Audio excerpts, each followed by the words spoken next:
오늘 우리가 읽은 본문을 언뜻 잘못 보면 이스라엘이 좀 잘못하긴 한 것 같은데 성적인 범죄도 저지르고 더군다나 이방 여인들과 그런 일이 생겼고 그런데 하나님께서 거기에 대해서 대단히 노여워하시고 이렇게 너무 심한 징벌을 주시는 것이 아닌가 이런 인상을 받을 수도 있어요. 그리고 비느하스의 행동도 좀 지나친 것이 아닌가. 연애하는 남녀를 그렇게 잔인하게 찔러 죽이고 또 거기다가 하나님께서는 그를 칭찬까지 하신단 말이죠. 뭔가 은혜가 안 되는 그런 인상을 받을 수가 있는데 더 깊이 들어가 상세히 관찰을 해보면 우리가 중요한 포인트들을 놓치고 있다는 것을 발견하게 됩니다. 먼저 이 일은 그냥 단순한 음행 사건이 아니라 어떤 음모에 이스라엘이 말려든 사실은 사건인 것을 알 수가 있어요. 여러분 25장 1절에 보시면 이스라엘이 어디에 있을 때라고 되어 있나요? 시딤이라는 도시인데 이 시딤은 여리고 성의 요단강을 사이에 두고 여리고 성의 맞은편에 있는 도시예요. 그러니까 지금이 어떤 상황이냐면은 이제 이 광야 40년의 방랑이 거의 마무리되는 시점입니다. 그래서 하나님께서 주신 약속의 땅으로 들어갈 지금 이제 준비 상태에 있는 것이에요. 그때 사단이 가만히 있을 수가 없죠. 그래서 지금 두 가지 중요한 사건이 연이어서 터지게 됩니다. 그래서 오늘 본문은 두 번째 사건을 기록을 하고 있는데 이 두 사건이 서로 다 연결되어 있어요. 우리가 자세히 성경을 찾아서 맞춰보면 이 두 사건의 같은 인물들이 지금 배우 인물로 나오고 있거든요. 자, 먼저 우리가 이 25장은 늘 오늘 좀 펴놓으시고요. 제가 다른 구절을 보더라도 여러분이 표시를 해두시기 바랍니다. 22장으로 앞으로 가보겠습니다. 민수기 22장으로 가보시면요.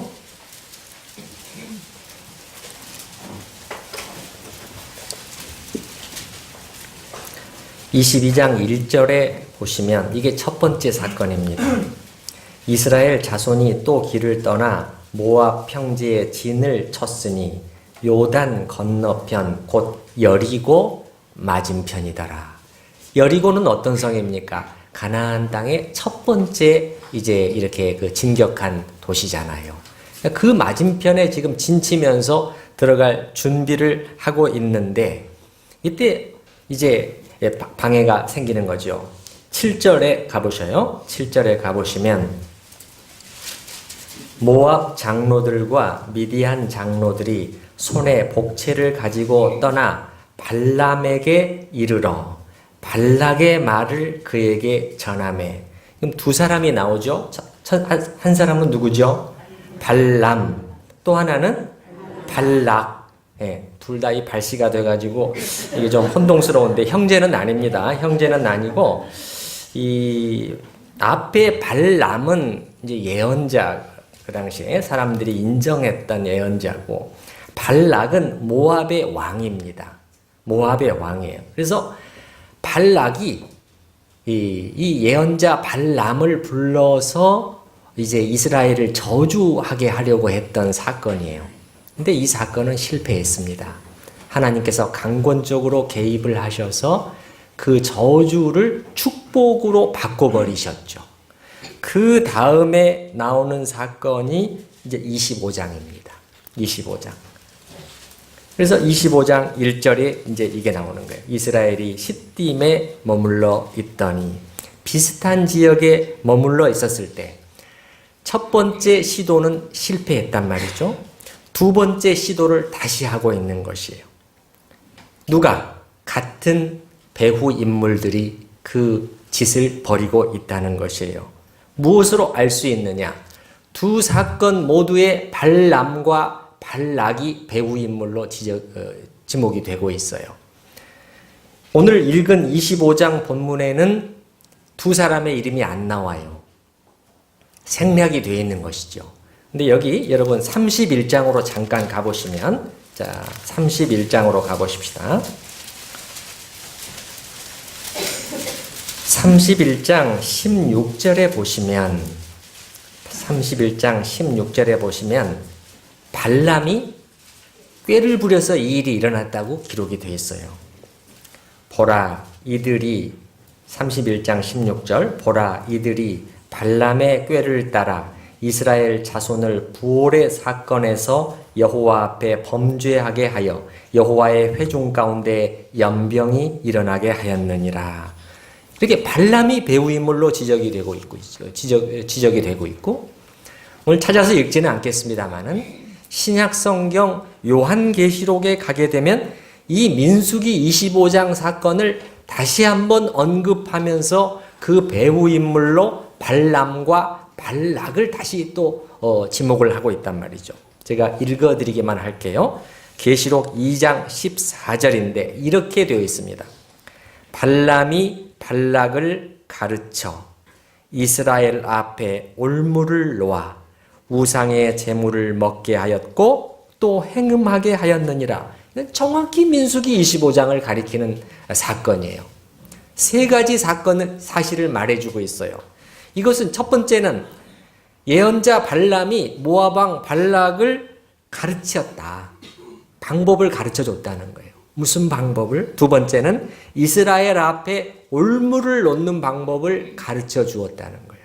그래서 결과가 어떻게 됐느냐? 우상의 제물을 먹고 행음하게 되었다. 이런 얘기입니다. 그러니까 우리가 확인된 것은 무엇입니까? 이것이 그냥 일어난 일이 아니었다는 거예요. 이 두 번째 사건이. 언뜻 보면 25장으로 다시 와보셔요. 언뜻 보면 그냥 일어난 것 같아요. 25장 1절에 이스라엘이 시딤에 머물러 있더니 그 백성이 모압 여자들과 음행하기를 시작하니라. 아름다운 이방 여인들을 보고 그냥 그들에게 이렇게 그들과 관계를 가지게 되었다. 이렇게 느껴질지 모르지만 그게 아니고요. 오늘날의 용어로 말하면 일종의 미인계가 사용이 된 거예요. 무엇하기 위해서? 이스라엘을 무너뜨리기 위해서. 여기서 멈추게 하려고. 가나안 땅의 정복이라는 이 중요한 구속사적인 사건이 무의로 돌아가게 하려는 모압의 계획적인 작전이었고, 첫 번째는 모압의 작전은 실패했죠. 이 두 번째 작전은 성공했어요. 깨어있지 않았던 이스라엘 백성은 보기 좋게 넘어가게 된 것이죠. 오늘 본문의 사건에서 우리는 언뜻 보면은 이방 여인들과 행음한 성적인 관계를 가진 것만 볼 수가 있지만 사실은 더 중요하고 무서운 결과는 2절이었죠. 2절 말씀 한번 보십시다. 2절 말씀 같이 읽어보십시다. 그 여자들이 자기 신들에게 제사할 때 이스라엘 백성을 청하매 백성이 먹고 그들의 신들에게 절함으로 절했다. 이것은요, 워십했다는 거예요. 예배했다는 것입니다. 오늘 이 시간 우리가 하나님만이 우리의 유일한 하나님입니다. 이렇게 고백하면서 예배하는 것처럼 모압의 신에게 예배를 했다는 것입니다. 그러니까 음행이 음행만으로 그치지 않았다는 것입니다. 이것이 언제나 더 큰 문제예요. 그래서 하나님께서 이방 여인들과의 섞이는 것을 늘 금하시는 거예요. 하나님의 순결한 백성으로 구별되었던 이스라엘 백성들이 이방 여인들의 아름다움을 보고 거기에 넘어가서 그들과 관계를 가지고 그들에게 정을 주게 되었는데 그것으로 끝난 것이 아니라 그 결과는 어떻게 됐느냐? 이스라엘 백성들의 마음속에서 하나님이 밀려나시게 되었다는 거예요. 밀려나시게 되고 그 자리에 우상이 들어오게 되었다는 것이, 우상을 예배하게 되었다는 것이죠. 그래서 3절 말씀을 보십시오. 3절 말씀을 보시면 이스라엘이 바알볼에게 가담한지라. 바알볼은 부올의 바알이라는 의미인데 모압의 신의 이름으로 보여집니다. 이전 번역에서는 가담한지라가 부속된지라 이렇게 번역이 되어 있습니다. 바알볼에게 묶여버렸다 이 말이죠. 어떤 영어 번역은 이것을 이렇게 번역을 했어요. 이스라엘이 스스로 바알부올의 멍에를 매게 되었더라. 그러니까 이제는 바알을 섬기게 되었다는 것이죠. 여러분, 10계명의 제1계명이 무슨 계명이죠? 너희는 나 외에는 다른 신들을 뭐하지 말지니라, 섬기지 말지니라. 이렇게 하나님께서 가장 중요한 첫째 계명으로 주셨는데 이 바알을 섬기게 되었다는 거예요. 바알부올을 섬기게 되었다는 거예요. 하나님을 섬기는 것이 아니라. 참 가나안 땅에 지금 들어가기도 전에 이 배교가 벌써 시작되고 있는 것을 관찰할 수 있어요. 하나님께서 이스라엘을 왜 구원해 내신 거죠? 구별된 백성이에요. 왜? 뭘로? 너희는 참 하나님인 천상천하의 유일한 참 신인 나만을 섬기는 백성이 되게 하려고. 그렇게 하기 위해서 내가 택했다. 아브라함을 택했다는 거예요. 그래서 불러내어 거룩한 자들이에요. 사실은 우리 교회가 그런 것 아니겠습니까? 교회가 그렇죠. 그래서 하나님께서 이스라엘 백성에게 일종의 공식처럼 늘 주시는 말씀이 무엇이죠? 왜? 그렇게 해서 나는 너희의 하나님이 되고 너희는 나의 무엇이 되도록? 내 백성이 되게 하려고. My people이 되게 하려고. 내 것이 되게 하려고. 나에게만 속한 순결한 백성이 되게 하려고 불러낸 사람들이라는 거예요. 이게 바로 교회입니다. 우리예요. 그래서 사도 베드로는 베드로 후서 2장에 이렇게 말하잖아요. 오직 너희는 택하신 족속이요 거룩한 나라요 그의 소유된 백성이. 우리는 하나님의 것으로 불러냄을 받은 사람들이었다. 그런데 이렇게 배교가 벌써 시작이 된 거죠. 이스라엘이 행한 이 범죄가 작은 범죄가 아니었다는 것은 하나님의 진노가 매우 큰 것만 봐도 알 수가 있어요. 이 연병으로 죽은 자가 징계로 죽은 사람이 24,000명에 달했다는 것. 하나님의 진노가 매우 컸다는 것이죠. 인간적으로 표현하면 적절한 표현은 아니에요. 하나님께서 큰 상처를 받으신 거예요. 그리고 이게 작은 사건이 아니었다는 것을 뭐만 봐도 알 수 있냐면 이 사건, 민수기 25장의 이 사건이 자꾸 반추됩니다. 모세는 예를 들어서 그의 고별 설교를 하면서 신명기 4장 3절에서 여호와께서 바알부올의 일을 인하여 행하신 바를 너희가 목도하였거니와. 이제는 그런 동일한 우를 반복해서는 안 된다. 이렇게 당부하고 있고, 또 저 뒤에 선지서에서도 또 오랜 시간이 지났지만 선지서 정도 보면은 제가 생각할 때는 7, 800년 이상이 지났는데 호세아서 예를 들면 9장 10절에 하나님께서 이렇게 자기의 마음을 말씀하셔요. 옛적에 내가 이스라엘 만나기를 광야에서 포도를 만남같이 하였으며 이렇게 말씀하셔요.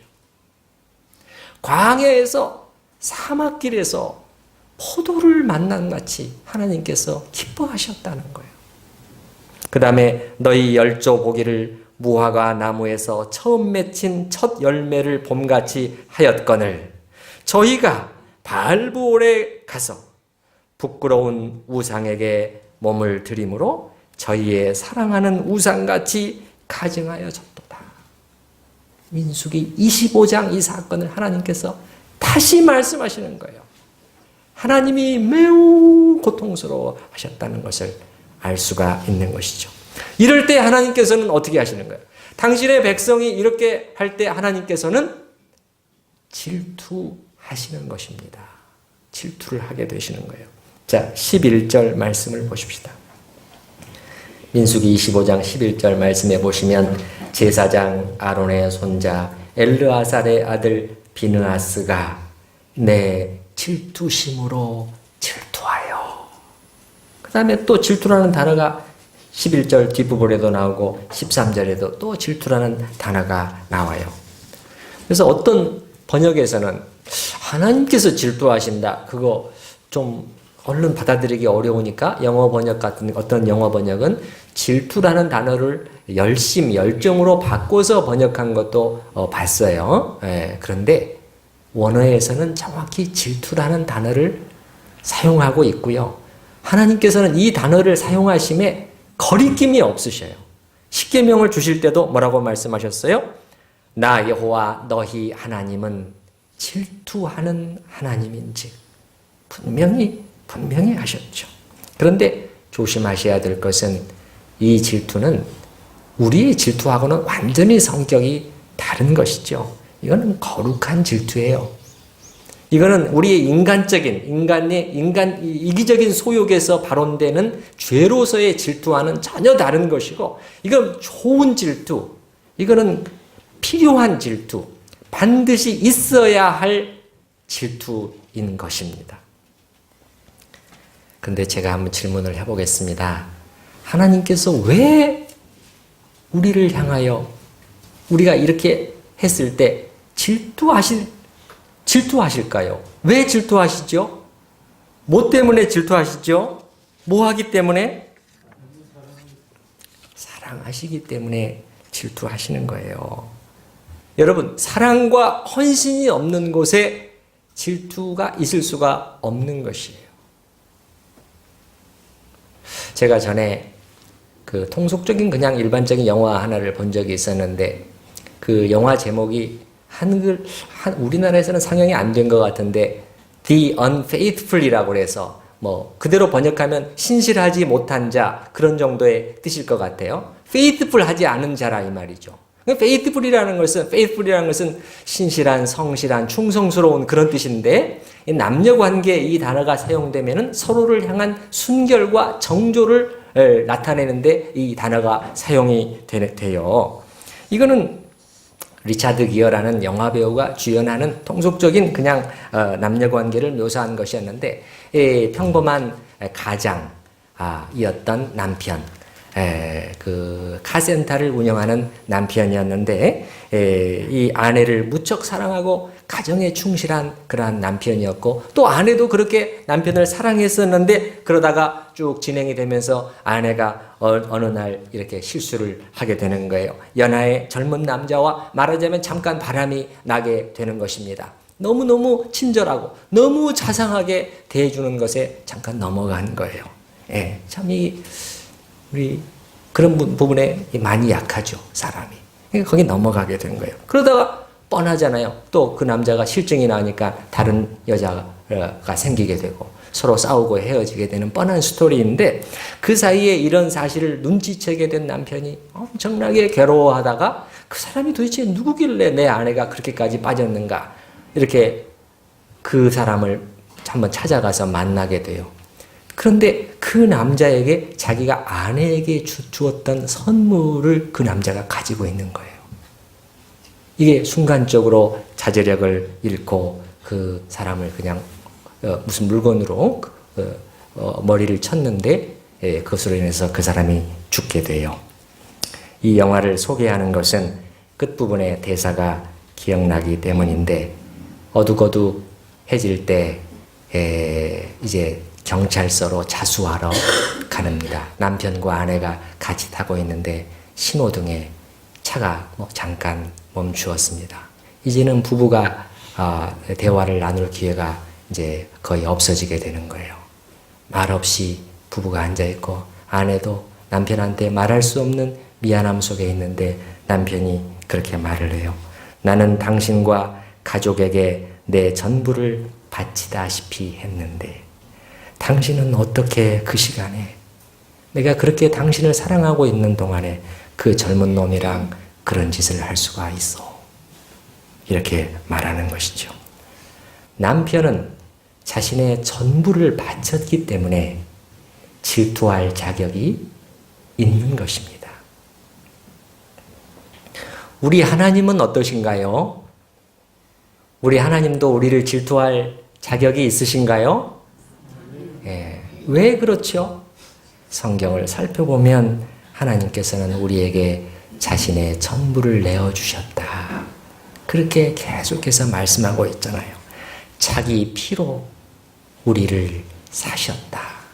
어마어마한 진실이 그 속에 들어있는 것입니다. 더군다나 죄인이요 전혀 그럴 가치조차 없는 우리들을 위해서, 그 남편과 아내의 그런 관계도 아니잖아요. 이거는 무가치한 존재요. 패역한 우리들을 위해서 그렇게 하셨다는 거예요. 그러한 우리들을 향해서 하나님께서 최고의 사랑과 헌신을 베푸셨기 때문에, 또 베풀고 계시기 때문에 하나님께서는 질투하시는 것이에요. 내 아들아, 너의 마음을 내게 달라. 그렇게 말씀하시는 거죠. 마음은 가슴입니다. 하트를 달라는 거예요. 우리는 하나님께 우리의 이 가슴을 드리고 있을까요?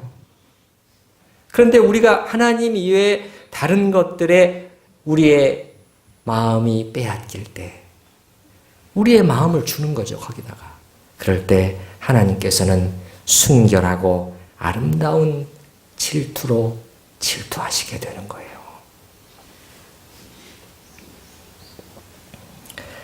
그 다음으로 생각해 봐야 될 점은 오늘 민수기 25장에서 비느하스가 한 행동의 성격입니다. 여러분 어떻게 생각을 하십니까?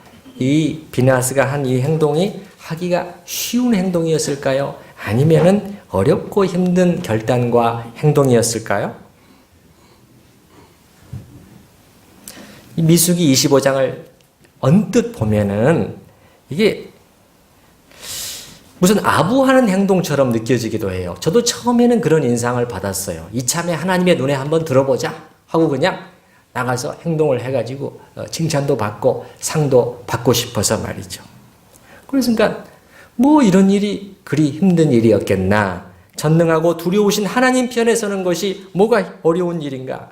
누구나 할 수 있는 쉬운 일이었을 것이다. 그렇게 생각할 수 있지만 이것은 매우 성경을 피상적으로 보는 거예요. 만약에 우리가 가정적으로 타임머신이라는 것을 타고 그 자리에 다시 한번 가보게 되면 분위기가 전혀 달랐다는 것을 알 수가 있을 것입니다. 만약에 전체적인 분위기가 하나님을 두려워하고 그분 앞에 떨고 복종하는 분위기라면 방금 말한 것이 옳습니다. 그건 쉬운 일이에요. 그러나 이와 정반대되는 분위기였다면 얘기가 달라진다는 것입니다. 전체 분위기가 하나님을 두려워하고 그분께 순종하는 것이 아니라 반대로 목을 곧게 하여 하나님을 거스리고 싫어하고 거역하는 쪽으로 기울어져 있게 되면 그때는 하나님 편에 서는 것이 아주 하기 어려운 그리고 매우 위험한 행동일 수가 있는 것이에요.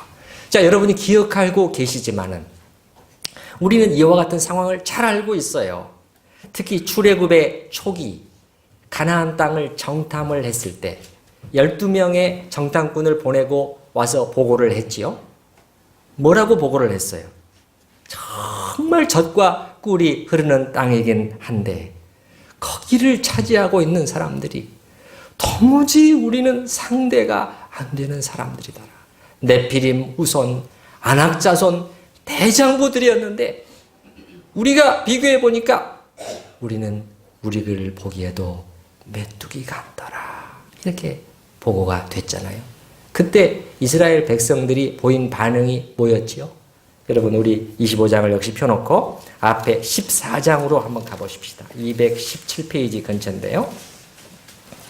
14장으로 가보십시다.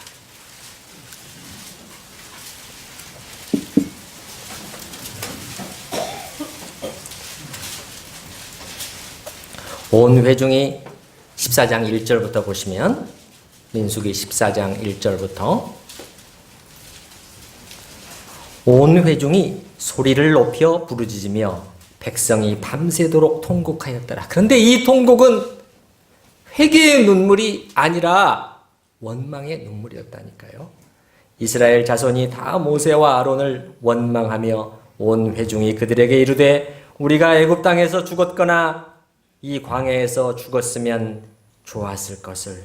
그 다음 표현을 한번 보시기 바랍니다. 어찌하여 여호와가 우리를 그 땅으로 인도하여 칼에 쓰러지게 하려 하는가. 여러분, 이게 무슨 말이죠? 이게 무슨 말입니까? 죽이려면 그때 죽이지 왜 여기까지 끌고 와서 여기서 죽이려는 거야?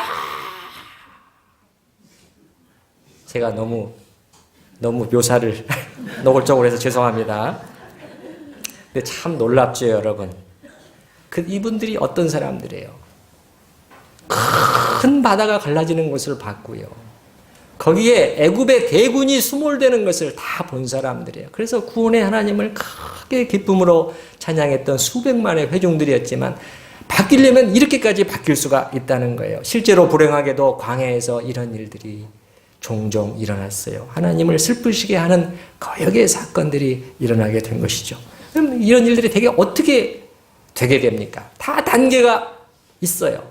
어느 한 구석에서 시작이 됩니다. 원망과 불평이 악이 한 구석에서 시작이 되는데 신속히 그게 퍼져가는 것이죠.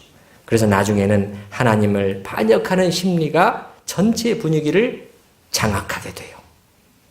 그렇게 바뀌게 되는 것입니다. 그때는 전세가 완전히 뒤바뀌게 됩니다. 이때는 하나님 편에 서는 사람들은 메이저가 아니라 뭐가 됩니까? 마이너가 되는 거예요. 소수 그룹이 되게 되는. 어떤 때는 극소수의 사람들만 남게 되는 것이고, 이런데도 불구하고 만약에 이들이 대다수의 의견에 반대해서 하나님 편에서 말하게 되면은 매우 위험한 상황에 처하게 될 수밖에 없는 것이죠. 갈렙과 여호수아라는 12 정탐꾼 중에 2명인 갈렙과 여호수아에게 일어났던 일이 바로 그것이었죠. 갈렙과 여호수아가 큰일 났거든요. 그래서 여러분 14장 6절에 한번 보시면요. 14장 6절에 보시면 그 땅을 정탐한 자 중 눈의 아들 여호수아와 여분네의 아들 갈렙이 자기들의 옷을 찢고 비장한 각오로 옷을 찢고 뛰어 들어가서, 여러분, 하나님이 기뻐하시면 우리가 이길 수 있습니다. 이게 중요한 것입니다. 그들이 거인이라는 것, 그들이 무기가 많다는 것, 그들이 현대식의 모든 무기로 무장하고 있다는 것, 그들이 숫자가 많다는 것, 그들이 핵을 가지고 있다는 것, 그게 문제가 아닙니다. 하나님이 우리를 기뻐하시면 이거예요. 그들의 겉모습만 보고 두려워하지 맙시다. 그들은 우리의 밥입니다. 이렇게 외쳤을 때 무슨 일이 생겼죠? 14장 10절 말씀을 한번 보십시오. 14장 10절 같이 한번 읽어보십시다. 온 회중이 그들을 돌로 치려 하는데 그때 여호와의 영광이 회막에서 이스라엘 모든 자손에게 나타나시니라. 돌로 치려 하는데, 이 말은 쳐 죽이려고 하는데, 이 말은 무슨 말을, 이걸 통해서 우리가 알 수 있는 사실이 뭐죠? 이 두 사람은 그 분위기 속에서 죽을 각오를 하고 뛰어들어갔다는 것을 알 수가 있는 것이죠. 그런 사람이 모세와 같은 대지도자라고 해도 개의치를 않아요. 이게 사람의 속성이에요.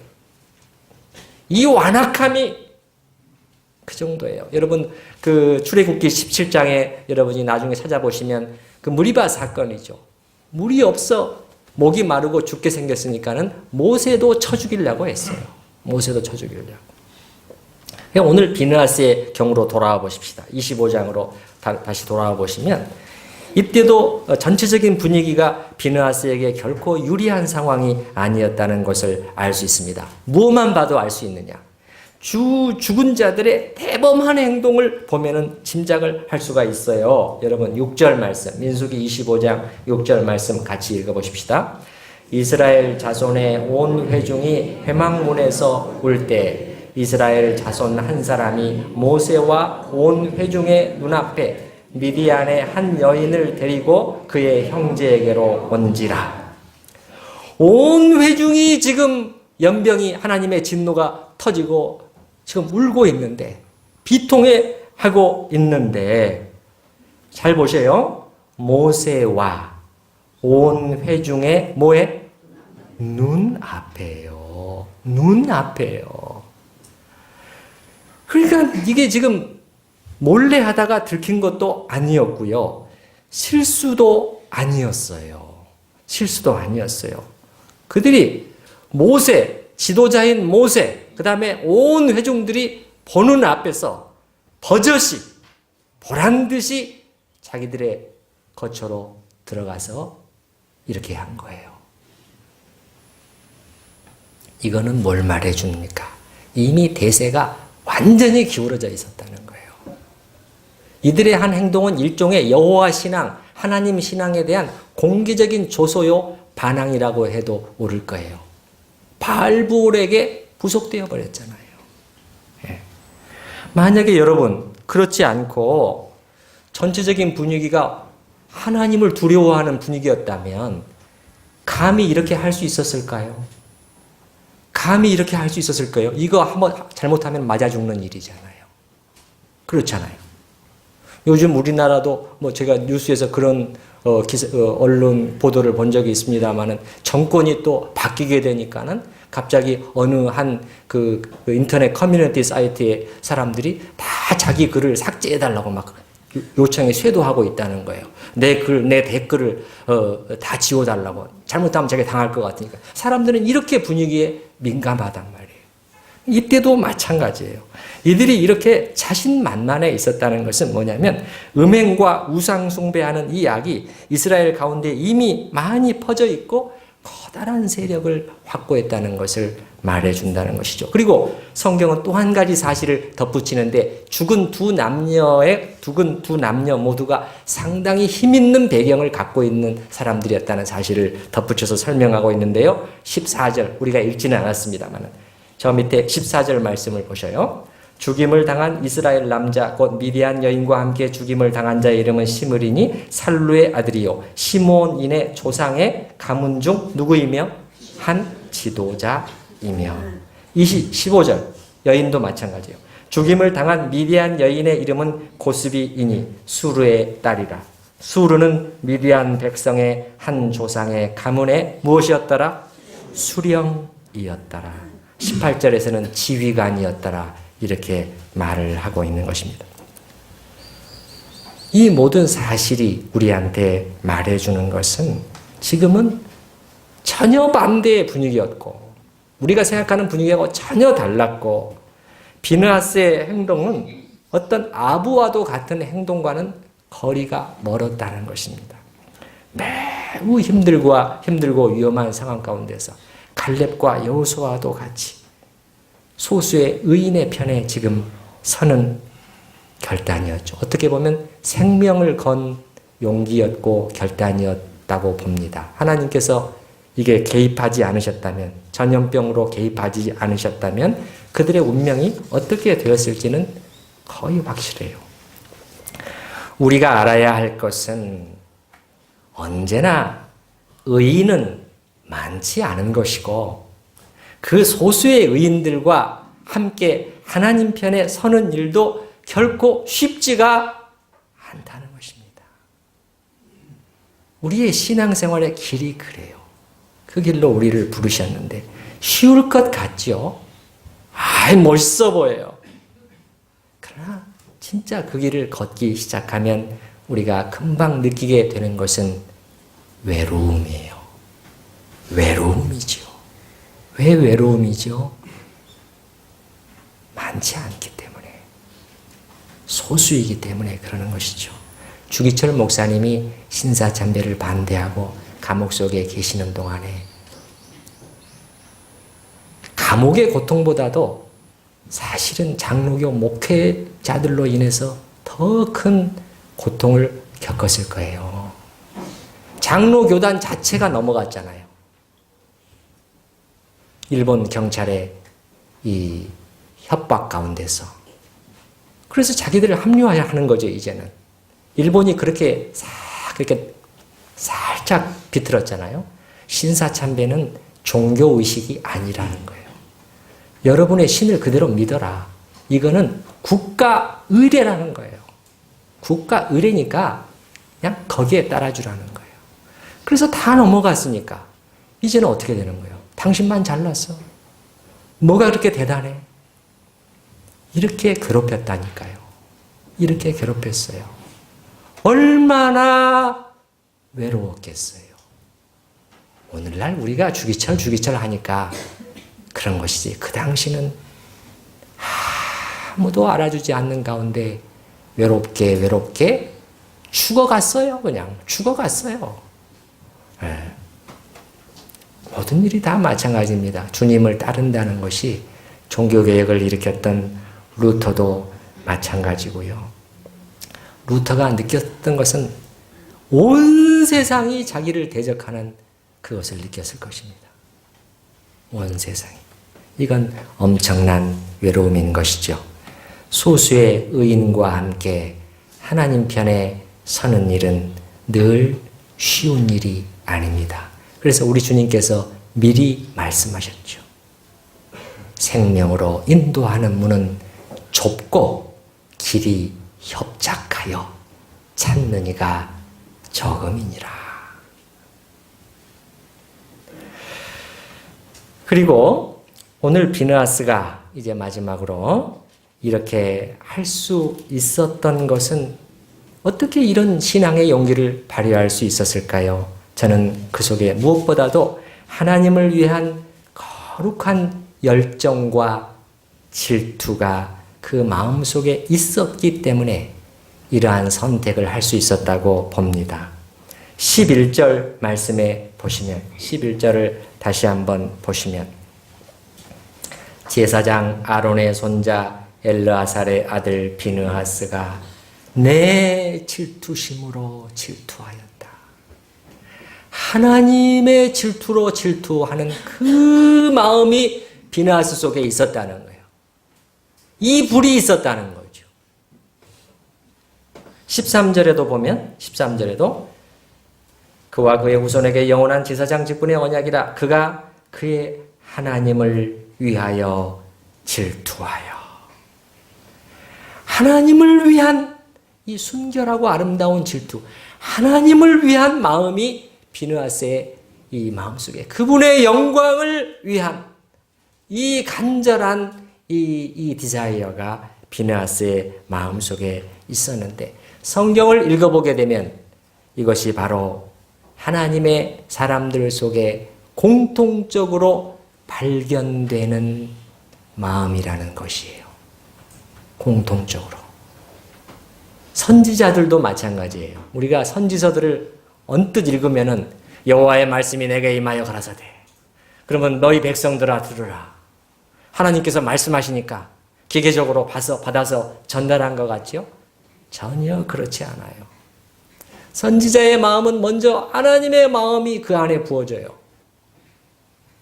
그래서 이 메시지와, 자기가 전달하는 메시지와 이 선지자 자신이 분리가 안 돼요. 완전히 혼연일체가 되는 거예요. 그래서 그 메시지를 하나님의 마음으로 전달하는 거예요. 그래서 가끔 이런 표현이 나오죠. 예를 들면 예레미야 6장 11절에 보면 예레미야는 이렇게 말합니다. 그러므로 여호와의 분노가 내게 가득하여 참기 어렵도다. 기계적인 전달이 아니라니까요. 거역하고 배반하는 자기 백성을 향한 하나님의 안타까움과 분노가 성경에 보니까 내게 가득하다, 목까지 찼다는 거예요. 어느 정도로? 참기가 어려울 정도로. 참기가 어려울 정도로. 이 시대의 신학은 하나님 중심적이 전혀 아닙니다. 인간 중심적으로 키운 지가 오래됐어요. 제가 볼 때는 자유주의 신학이 여기에 큰 영향을 미쳤지만, 그러나 우리 보수적이고 복음주의적인 이 교회들 안에 편만에 있는 신학도 사실은 하나님 중심적이 안 되게 돼버렸어요. 극히 인간 중심적으로 기울어져 있죠.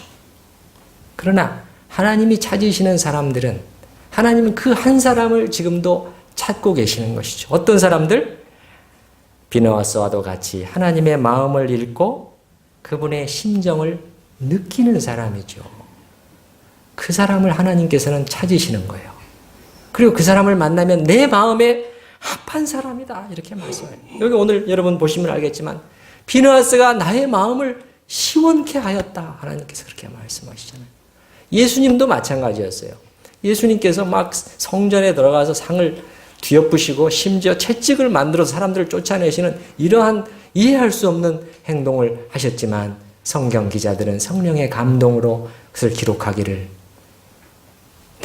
이 집은 만민의 기도하는 집이라 일컬음을 받아야 하거늘. 무슨 말이에요? 이곳은 하나님께 기도하며 하나님의 얼굴을 찾아야 되는 그곳인데 너희가 강도의 굴열, 사람의 이익을 계산하는 그런 곳으로 만들어버렸다. 예수님의 마음은 하나님을 위한 질투로 가득 차게 되신 거예요. 그래서 그런 행동을 하시게 된 거죠. 오늘 비느하스의 마음도 마찬가지였다. 죽으면 죽으리라 하고 그렇게 뛰어들어간 것이죠. 저는 바로 이러한 마음, 이러한 자세가 오늘날에도 똑같이 특별히 교회 지도자들에게 모든 영적인 리더들에게 꼭 필요한 마음이라고 저는 생각을 해요. 다른 무엇보다 이렇게 하나님의 마음을 느끼고 그 하나님의 마음과 눈을 가지고 세상을 보고 교회를 볼 수 있는 사람들이 일어나야 돼요. 그때 교회는 살아나게 될 것입니다. 그것이 진정한 리더예요. 그럴 때 그 리더는 비로소 그런 마음을 가졌을 때 자기가 무엇을 말해야 되는가, 무엇을 가르치고 사람들에게 무엇을 위해서 기도하고 사람들을 어디로 이끌어야 가야 될 것인지를 비로소 알게 되는 거예요. 그렇지 않으면 아무리 많은 일, 큰 사역을 해내고 있다고 할지라도 아직은 아니에요. 최고로 중요한 것을 놓치고 있는 것이죠. 그런 시각으로 이런 마음으로 그리스도의 신부인 교회를 보는 사람의 심령은 안타까움으로 가득 차게 됩니다. 그는 이제 단지 교회가 겉으로 보기에 큰 문제가 없고 겉보기에 잘 돌아가는 것 같으면 사람들이 늘어나고 봉사 잘하고 헌금 액수 늘어나고 그 정도로는 절대 만족할 수가 없는 것이지요. 그러한 지도자는 사람들이 더 우리 하나님을 사랑하지 않는 것에 굉장히 슬퍼한 마음을 가지게 됩니다. 제가 시편 119편 새벽기도 계속 하고 있는데 시편 119편 기자는 종종 그러한 마음을 표현하는데 뭐라고 말하냐면 그들이 주의 법을 지키지 아니하므로 내 눈에 눈물이 시냇물처럼 흐르나이다. 칼빈은 주님의 영광을 위한 그의 갈망이었다고 그렇게 주석을 하고 있죠. 그의 눈에 눈물이 시냇물처럼 흐르는 것은 하나님을 향한 그의 마음 때문에 그러는 것이죠. 사람들이 하나님을 사랑한다고 말하면서 사실은 자기를 더 사랑하고 세상의 편리함과 일락을 더 사랑하고 하나님보다 다른 것들에 더 자기의 마음을 이 하트를 주는 것을 보고 마음 아파하는 것이죠. 또한 마땅히 우리 하나님께만 돌아가야 할 관심과 존귀와 영광들을 사람들이 가로채는 것을 보고 의로운 분노와 거룩한 질투로 가득 차게 되는 것이죠. 하나님이 찾으시는 이 시대의 비느하스는 어디에 있을까요?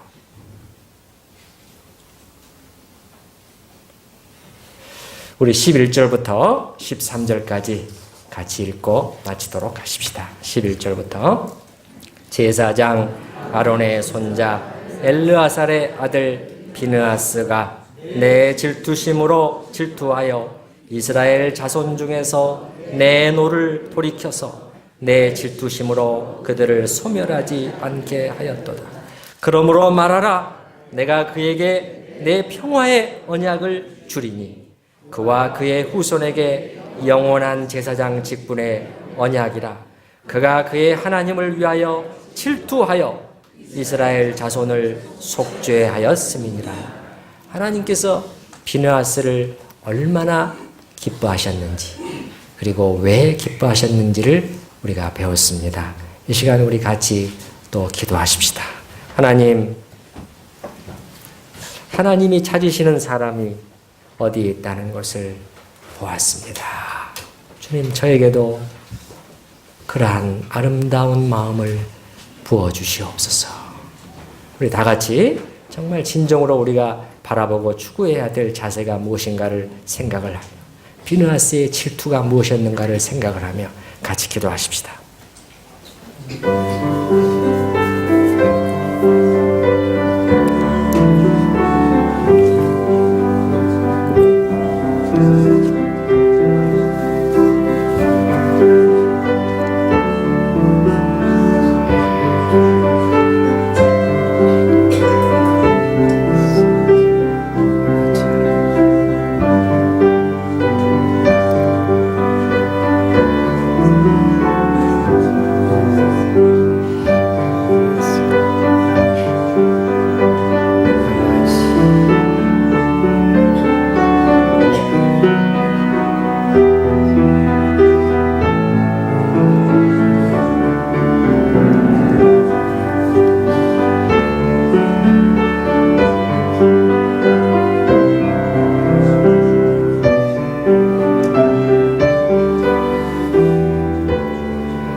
하늘의 하나님, 크고 두려우신 왕이시여, 주만이 의로우시고 주만이 진실하십니다. 주만이 존귀와 영광을 받으시기에 합당하십니다. 그 외에는 아무도 아닙니다.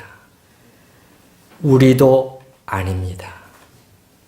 주님, 오늘 본문을 저희가 더 깊이 들어가 보면서 비느하스에게 있었던 하나님을 위한 질투가 얼마나 아름답고 귀한 것이었는가를 보여주시고 밝혀주시니 감사합니다. 하나님은 지금도 그런 사람들을 또 찾고 계시옵는데, 아버지 하나님, 기도합니다. 우리의 눈을 열어주시옵소서. 보게 하여 주시옵소서. 우리 하나님을 다시 보게 하여 주시고, 주님을 향한 선한 소원과 그 열정이 우리들 마음속에, 그러한 질투가 우리들 속에 일어나게 하여 주시옵소서. 그리하면 우리는 주님을 참으로 사랑하고 예배하는 예배자가 될 수 있겠나이다.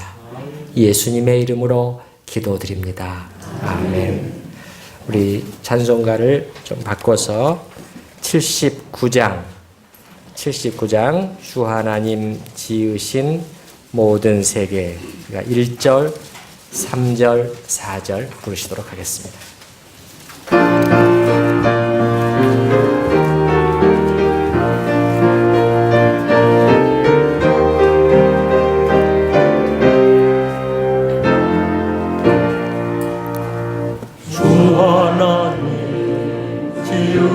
모든 세계 내 마음속에 그리워올 때 하늘의 별 울려 퍼지는 데서 주님의 권능 우주에 찬양, 주님의 높고 위대하심을 내 영혼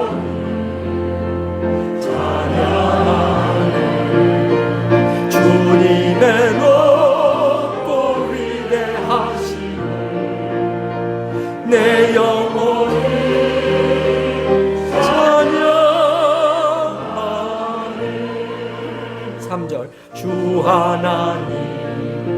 독생자 아낌없이 우리를 위해 보내주셨네. 십자가에 피 흘려 죽으신 주, 내 모든 죄를 대속하셨네. 주님의 높고 위대하심을 내 영혼이 찬양하네. 주님의 높고 위대하심을 내 영혼이 찬양하네. 내 주 예수 세상에 다시 올 때 저 천국으로 날 인도하니 나 겸손히 엎드려 경배하며 영원히 주를 찬양하리라. 주님의 높고 위대하심을 내 영혼이 찬양하네. 주님의 높고 위대하심을 내 영혼이 찬양하네. 주님의 높고 위대하심 천천히 좀. 주님의 높고 위대하심을 내